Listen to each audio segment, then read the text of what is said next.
नमस्कार, स्वागत है आपका हमारे YouTube चैनल दिव्य नेत्र द विजन पे। महामैराथन सीरीज रोजाना संध्या 7 बजे से लाइव हम उपस्थित होते हैं। ये सेट नंबर 13वां है। बिहार पुलिस स्पेशल है ये बैच, तो सेट नंबर 13वां है और बिहार पुलिस का ये जो बैच है टेस्ट सीरीज का, तो ये सब्जेक्ट वाइज हो रहा है। अभी ज्योग्राफी को शुरू किए थे, भारतीय कृषि का अंतिम वीडियो भारतीय कृषि संदर्भित आपको लगभग 100 प्रश्न दे चुके हैं। तो आइए देख लेते हैं अंतिम वीडियो में कितना प्रश्न है। तो भारतीय कृषि से जो भी प्रश्न पूछेगा बिहार पुलिस दरोगा के एग्जाम में, तो इससे बाहर नहीं आएगा। ये मेरा लगभग 99% का गारंटी है, समझें। आइए चलते हैं। हाँ, कुछ प्रश्न इससे नहीं आएगा, लेकिन थोड़ा सा इसी में चेंज करके देगा। लेकिन ये नहीं कि कोई अलग से चंद्र ग्रह से ला देगा, मंगल ग्रह से क्वेश्चन आ जाएगा, ऐसा कोई बात नहीं है, समझे। तो चलिए शुरू करते हैं आज के सेशन को। देखते हैं पहला प्रश्न क्या है, भारतीय कृषि से है। पहला प्रश्न क्या है कि डाइस, ये जगह खाली है, खाली जगह है, तो डाइस के बाद की अवधि के दौरान खाद्यान्नों विशेषतः गेहूं के उत्पादन में बहुत वृद्धि हुई थी। कितना ईस्वी के बाद विशेषतः गेहूं के उत्पादन में बहुत ज़्यादा वृद्धि हुई थी? 1954 में, 64 में, 65 में या फिर 66 में? तो आप उत्तर कमेंट बॉक्स में दीजिए, क्योंकि ये लाइव सेशन नहीं है, स्ट्रीम है। आप कमेंट कर सकते हैं, लाइव पढ़ सकते हैं, लाइव वीडियो भी चलेगा, लेकिन वीडियो रिकॉर्डेड है। 2 दिन आपको रिकॉर्डेड वीडियो कल भी मिला और आज भी मिल रहा है रिकॉर्डेड वीडियो। तो आपको पता है कि गेहूं के उत्पादन में वृद्धि कब हुई थी? कब हुई है सर? हरित क्रांति के समय। हरित क्रांति आया कब था सर? 1966-67 में हरित क्रांति आया। 1966-67 में हरित क्रांति आया। और भारत के 3 राज्य पंजाब, हरियाणा, पश्चिमी उत्तर प्रदेश, उत्तर प्रदेश पूरा नहीं, पूरा उत्तर प्रदेश, पश्चिम वाला उत्तर प्रदेश जो दिल्ली के आसपास है, तो उस 3 राज्यों में एक्सपेरिमेंट किया गया। तब पता चला गेहूं के उत्पादन में बेतहास वृद्धि हुआ। समझ में आया? तो गेहूं के उत्पादन में 1966, इस जगह क्या भर आना चाहिए? 1966। आगे बढ़ें। समझ में आया? समझ में आया तो कमेंट किया कीजिए आप लोग कि मास्टर साहब अच्छा समझाते हैं। नहीं कमेंट करते हैं तो हमको भी थोड़ा सा लगता है कि क्या पढ़ाएंगे, समझ में नहीं आ रहा है। बच्चा प्रतिक्रिया देगा तब ना। 2 नंबर है, निम्नलिखित में से कौन सी नकदी फसल है? नकदी फसल मतलब तुरंत मुनाफा किससे कमाते हैं? धान से, बाजरा से, मक्का से या फिर तंबाकू से? तो धान, बाजरा, मक्का ये सब से तुरंत पैसा कमा सकते हैं? नहीं भाई, इसे आप रख भी सकते हैं, लेकिन तंबाकू जो है ना, तंबाकू वाणिज्यिक फसल है, इसे तुरंत मुनाफा कमाया जाता है। ये जो फसल है ये नकदी फसल है, तुरंत किसान को हाथ में लाभ मिलता है। आम हो गया, तंबाकू हो गया, गन्ना नहीं, क्या नाम है, ये चाय हो गया, कॉफ़ी हो गया, कपास हो गया, ये सब तुरंत पैसा देता है सर। तो तंबाकू क्या हो जाएगा? आपका नगदी फसल हो जाएगा।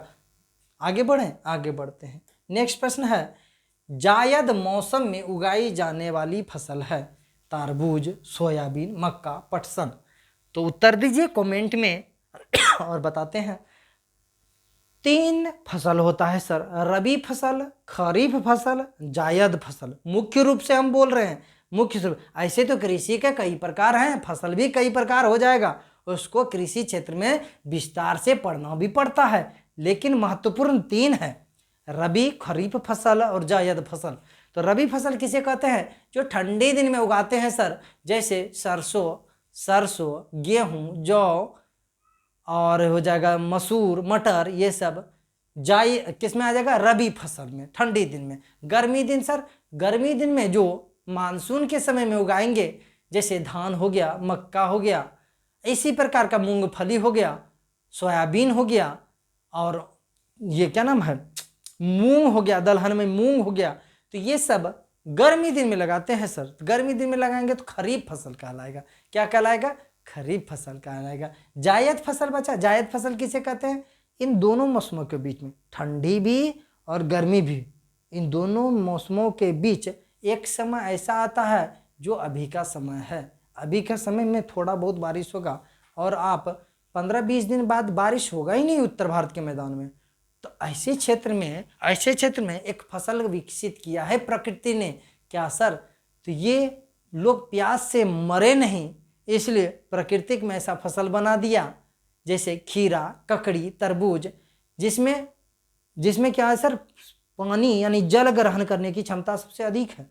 समझे? अब प्यास लगा है तो लोग ककड़ी खा लिया, मार्केट में खीरा खा लिया, तो जायद फसल का उदाहरण है। तो दोनों मौसम, खरीफ और रबी के फसल के बीच में जो पूरा गर्मी का सीजन होता है, जिसमें वर्षा बहुत कम होती है, जिस मौसम में, उस समय में एक फसल विकसित होता है प्रकृति के द्वारा, जिसमें नमी धारण करने की क्षमता सबसे अधिक होती है, जैसे तरबूज, खीरा, ककड़ी, बतिया, ये सब जितना भी देख रहे हैं ना, ये सब जायद फसल का उदाहरण होगा।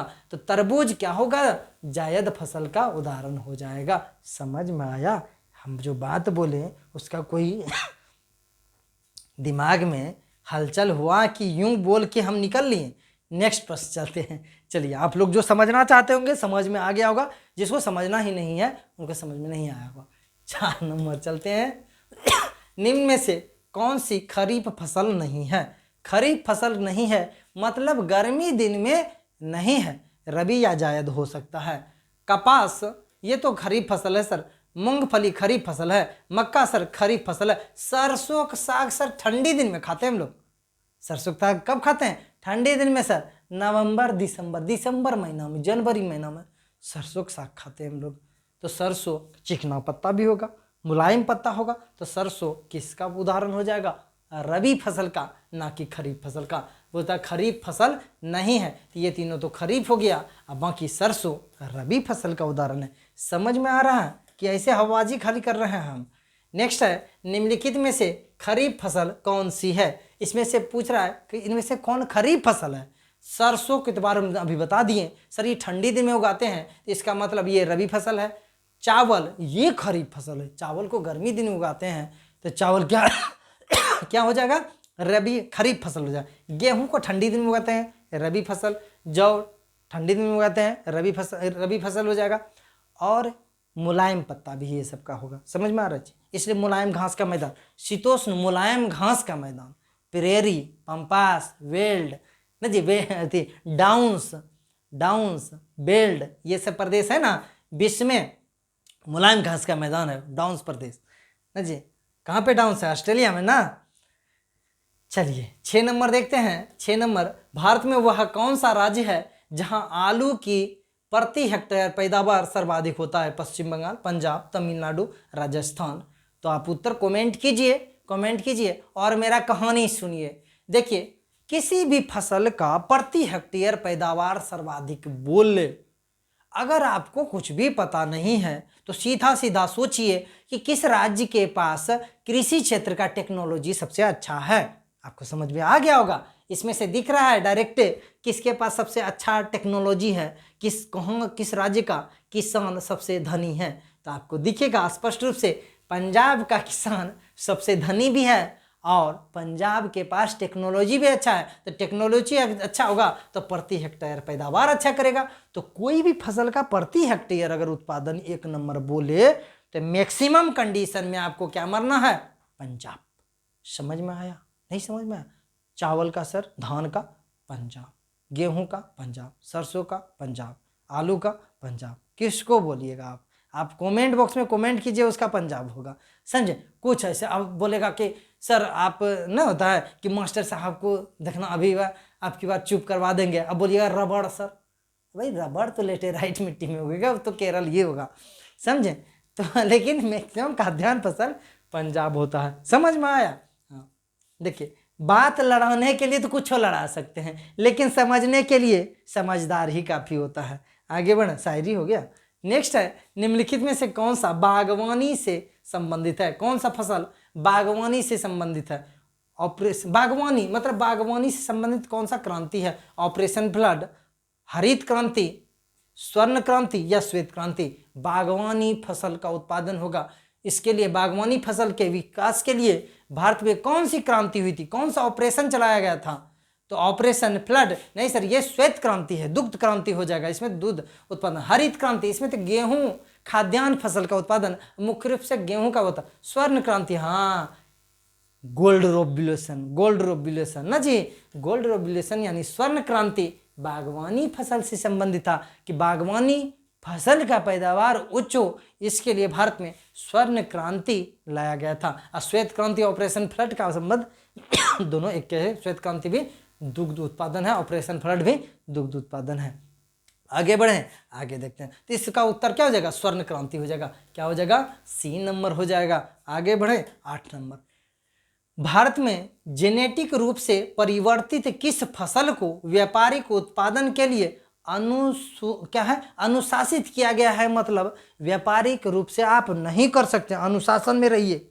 धान को, सरसों को, बीटी कॉटन को या फिर गेहूं को। देखिए, कोई भी अगर दूसरा जीव आएगा या दूसरा किसी फसल को आप अपने जो नेचुरल, जैसे यहाँ पे हम बिहार से संबंधित भागलपुर जिला से हैं, तो हम अपने बारे में बताते हैं कि मेरे यहाँ की गेहूं का कुछ नेचुरल है ना जी, क्यों बिहार में मिलेगा। जैसे कतरनी चावल भागलपुर जिला, बांका जिला।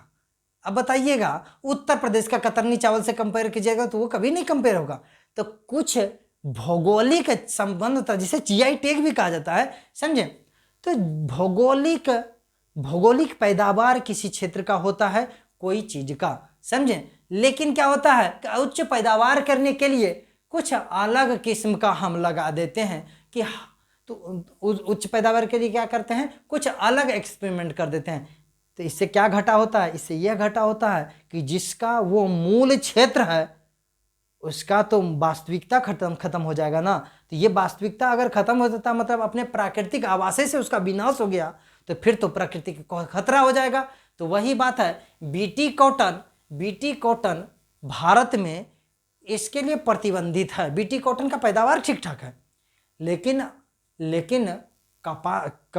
कॉटन है यानी कपास है, बीटी कपास, ये गुजरात क्षेत्र में कुछ वहाँ का प्राकृतिक भी तो होगा, प्राकृतिक कपास तो होगा जो वहाँ पे नेचुरली उगता है, या फिर किसान लगाता भी है तो उसी क्षेत्र का है, ये नहीं कि कहीं से ला के लगाया है या फिर संकर नस्ल का है।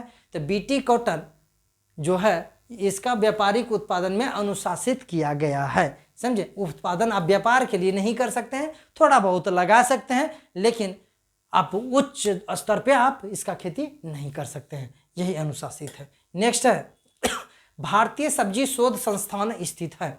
सब्जी शोध संस्थान भारत सब्जी उत्पादन में 2 नंबर पे है, कभी कभी 1 नंबर पे हो जाता है, चीन को पछाड़ करके भारत, लेकिन वर्तमान में भारत 2 नंबर पे सब्जी उत्पादन में है, चीन 1 नंबर पे है, समझे। तो सब्जी अनुसंधान संस्थान हमारा उत्तर प्रदेश में है, वाराणसी में। कहाँ पे है सर? वाराणसी में। उत्तर प्रदेश में वाराणसी है जी। लखनऊ कहाँ है? उत्तर प्रदेश में है, लेकिन कहाँ पे? वाराणसी में। क्या है भाई?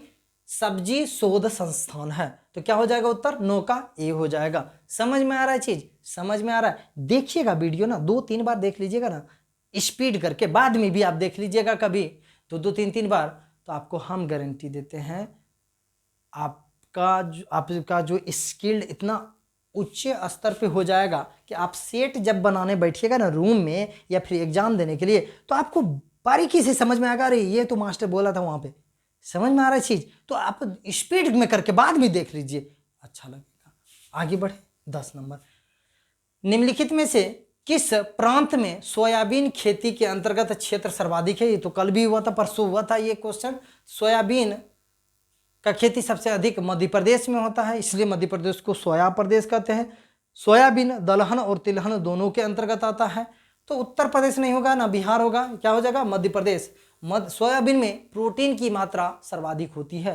प्रोटीन की मात्रा सर्वाधिक किसमें होता है? सोयाबीन में, जिसका खेती मध्य प्रदेश में सर्वाधिक होता है, मध्य प्रदेश में। समझ में आ रहा है चीज? सोया प्रदेश कहा जाता है मध्य प्रदेश को। वहाँ पे सब लोग सोया नहीं रहता है, सोयाबीन की खेती के लिए इसे सोया प्रदेश कहा जाता है। तो आगे देखते हैं। हाँ चलिए, ये था 40 क्वेश्चन, 40 क्वेश्चन, 40 क्वेश्चन। एक कितना हो गया? 3 वीडियो दिए ना, तो टोटल क्वेश्चन हो गया लगभग आपका, हो गया 6, 5, 4, 20, 110 क्वेश्चन हो गया। टोटल हो गया 110 क्वेश्चन। तो 110 क्वेश्चन जो हुआ आपका कृषि से संबंधित 110 क्वेश्चन हुआ।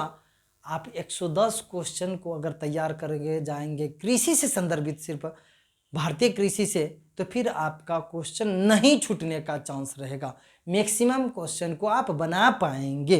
अगर हुब टू हुब नहीं भी पूछता है तो आपको इतना तो समझ में आ गया होगा कि क्वेश्चन घुमाएगा भी तो कहाँ घुमाएगा, मास्टर तो सब बात अपने मुंह से बोल ही दिया है। समझ में आ रहा? तो thanks for watching this video को लाइक कर दीजिएगा, चैनल को सब्सक्राइब कीजिए, वीडियो को दोस्त तक शेयर कीजिए और बेल आइकन को भी दबा दीजिए ताकि आने वाले वीडियो का नोटिफिकेशन मिलते रहे। चलिए कल मिलते हैं फिर इसी उत्साह उमंग के साथ। तब तक के लिए जय हिंद, जय भारत।